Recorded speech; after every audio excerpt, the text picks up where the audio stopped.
ने जाकर विनती करी, हे तुमरुका जी हमें कथा करवाना है। तुमरुका जी बोले बिल्कुल कराए, क्या दिक्कत, कराओ।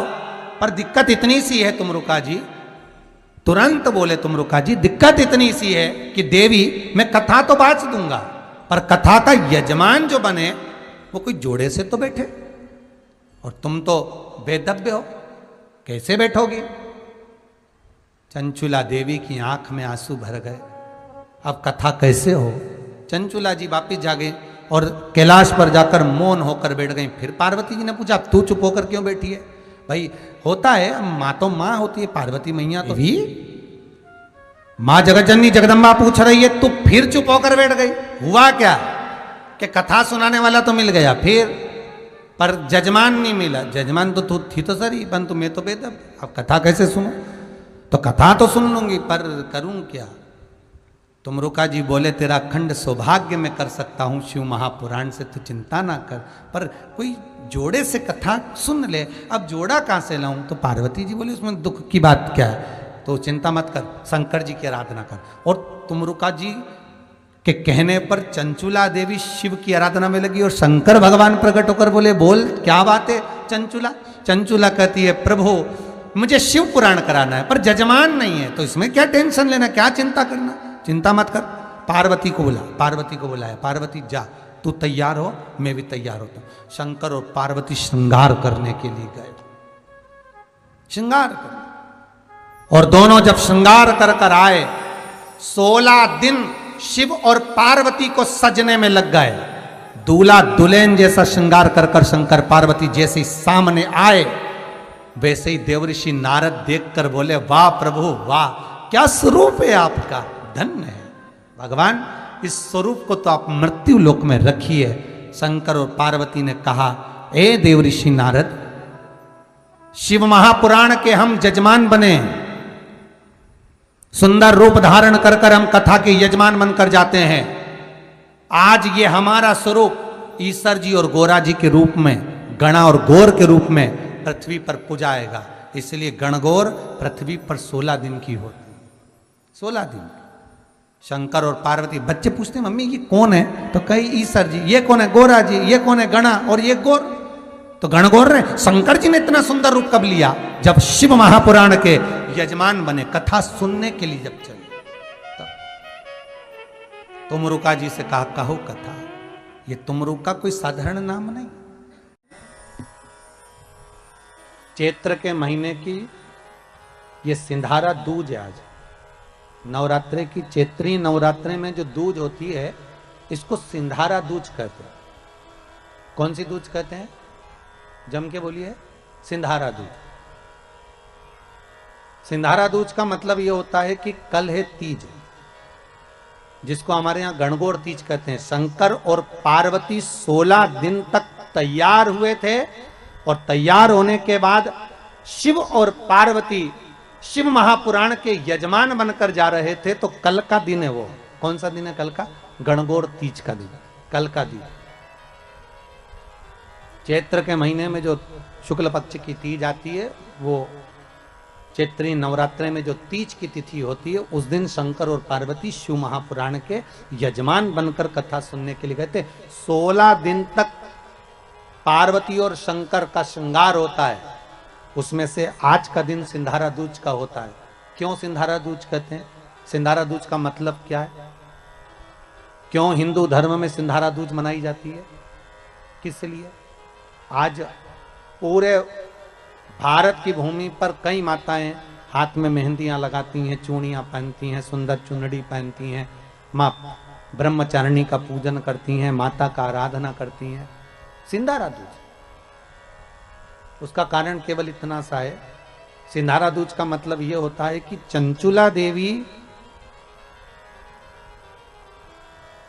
जब 14 दिन तक शंकर और पार्वती अपने गुफा में से बाहर नहीं निकले शिव महापुराण के यजमान बनने के लिए, तब माता चंचुला देवी ने हाथ जोड़कर मां जगतजननी जगदम्बा को सुंदर वस्त्र, सुंदर चूड़ियां, सुंदर आभूषण माता के चरणों में ले जाकर समर्पित करे थे, और कहा मां इन चूड़ियों को जो मैं दे रही हूं, ये लाल चूड़ी, ये लाल श्रृंगार, ये लाल वस्त्र, जो लाल चूनर जो मैं प्रदान कर रही हूं, मां बस ऐसी कृपा कर दे कि तू इन चूनर को धारण करे और मेरा भी सौभाग्य, मेरा भी सुहाग अमर कर दे, बस इतनी कृपा मेरे ऊपर कर दे। वो सिंधारा दूज का महत्व है, वो सिंधारा दूज का महत्व।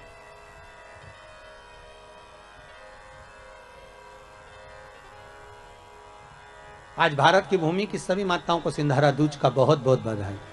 माता पार्वती, गणगौर महारानी, ब्रह्मचारिणी महारानी, मां जगत जननी आपके सुहाग को अखंड सौभाग्यवती बनाए, यही भगवान से प्रार्थना। ब्रह्मा, विष्णु और महेश,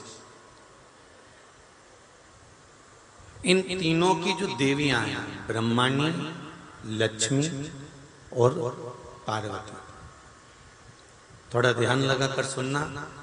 हरतालिका तीज शिव महापुराण की कथा ही नहीं, आप जो तीज करते हो, हरियाली करो चाहे सातुड़ी करो, उस तीज की महत्वता क्या है, इस हिंगोली की शिव महापुराण की कथा में अपने को समझना है कि उसकी मूल तत्वता, उसकी महत्वता है क्या, उसका महत्व क्या है।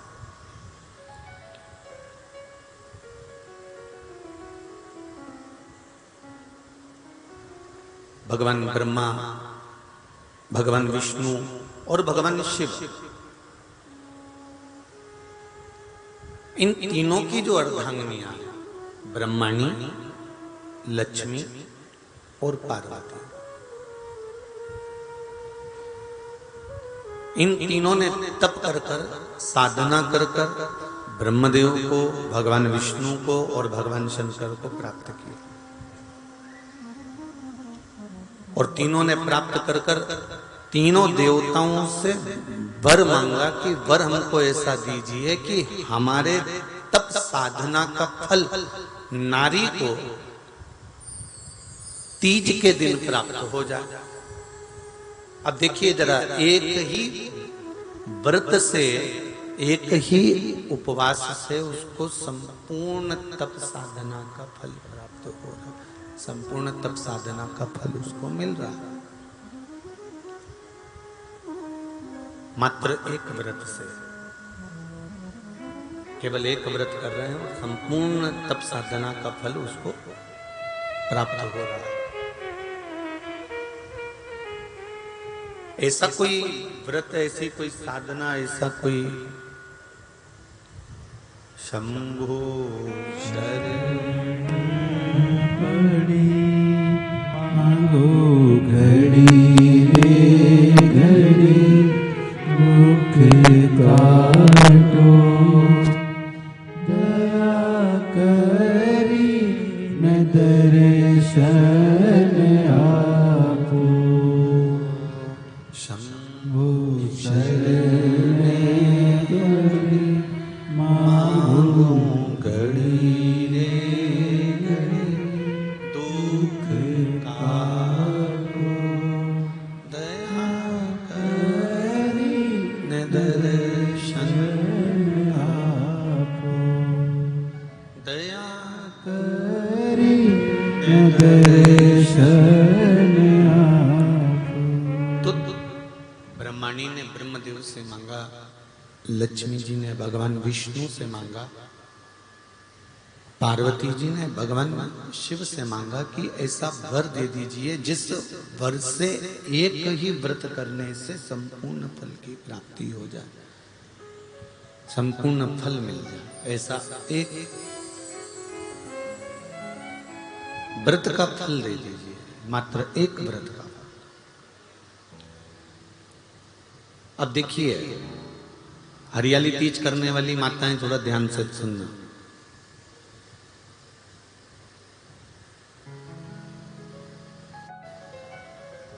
हरियाली तीज जब माताएं करती हैं तो एक हरियाली तीज, एक गणगौर की तीज,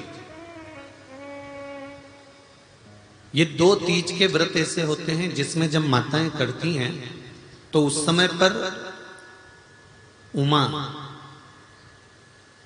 ब्रह्माणी और लक्ष्मी, इन तीनों की आराधना का फल उसको केवल एक व्रत से प्राप्त हो जाता। अब देखिए दूसरा सातुड़ी तीज।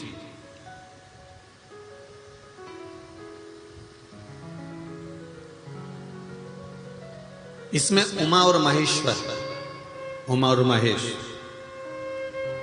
ब्रह्माणी और लक्ष्मी, इन चार के व्रत तप का फल एक साथ सातुड़ी तीज के दिन प्राप्त हो जाता। अब एक आती है हरतालिका तीज। आप लोग करते हो हरतालिका? यहाँ लोग करते कि नहीं करते? करते हैं यहाँ पे हरतालिका? कौन कौन करता है? जरा हाथ उठाओ तो जरा। अरे सभी करते हो, रखो रखो, बहुत बढ़िया, बहुत अच्छी बात।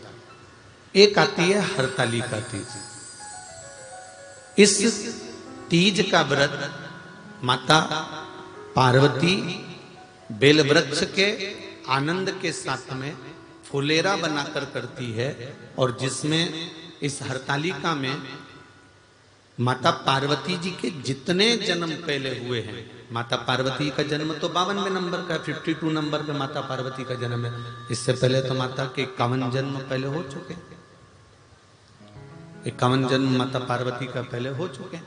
तो वो जितने जन्म माता पार्वती पूर्व में ले चुकी हैं, ब्रह्माणी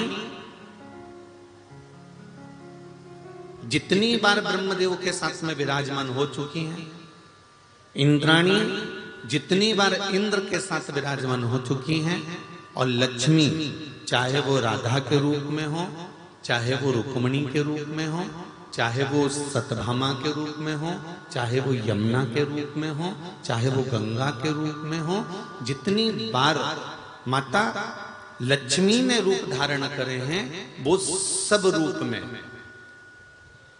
और माता पार्वती अपने सारे रूप में, ब्रह्माणी अपने सारे रूप में, लक्ष्मी अपने सारे रूप में इस हड़तालिका तीज के व्रत को करने के लिए आतुर रहती हैं। और इस व्रत को कर एक दिन में ही संपूर्ण विश्व का जितना तप है, साधना है, उपवास है, सबका फल एक साथ एकत्रित कर लेती हैं केवल एक व्रत में, हड़तालिका तीज। अब एक बात ध्यान से सुनिएगा, सारे व्रत आपका अगर स्वास्थ्य खराब हो गया तो आप व्रत छोड़ सकते हो। जितने भी व्रत आप लोग कर रहे हैं पूर्व के, सोमवार, मंगलवार, एकादशी, छठ, पंचमी, चतुर्थी, अगर आपका स्वास्थ्य खराब है तो आप उस व्रत को छोड़ सकते हो, सारे व्रत को छोड़ सकते हो। पर तीज का जो व्रत होता है, हरतालिका जो व्रत होता है, ये व्रत एक बार लेने के बाद जब प्राण छूटते हैं तभी ये व्रत समाप्त होता है, अन्यथा बीच में ये व्रत समाप्त नहीं।